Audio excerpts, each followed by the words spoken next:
ওসমান হাদি মারা যেতে পারে। That's a ground situation. আমরা শত না চাইলেও আমরা তার জন্য কাঁদবো, সবকিছু করবো, কিন্তু শত না চাইলেও এটা বাস্তবতা, যে কোনো মুহূর্তে তিনি মারা যেতে পারেন। কিন্তু তিনি যদি বেঁচে যান সেটা অনেক সময়ের ব্যাপার, 6 মাস থেকে 1 বছর, একটা লম্বা সময়ের ব্যাপার, এবং সেক্ষেত্রেও তিনি পুরোপুরি সুস্থ হয়ে আগের অবস্থায় তো কখনোই আসতে পারবেন না।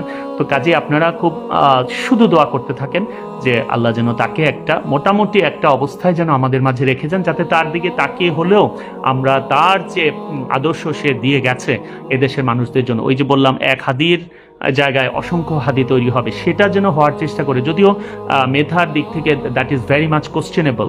এই ছেলেটা মানে is a high intellectual capability দিয়ে আল্লাহ তাকে পাঠিয়েছে, এবং that is the very reason শত্রুরা তাকে টার্গেট করেছে।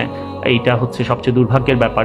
আর ওসমান হাদি কিন্তু বলে গেছে যে আমি যদি মারা যাই, আমার যাদের কারণে আমার মৃত্যু হলো তাদের শাস্তির ব্যবস্থাটা করতে পারে। সরকারকে আমি বলছি যে টেক প্রপার মেজার্স, এবং very unfortunately and horribly you are failing, you are failing, you are failing.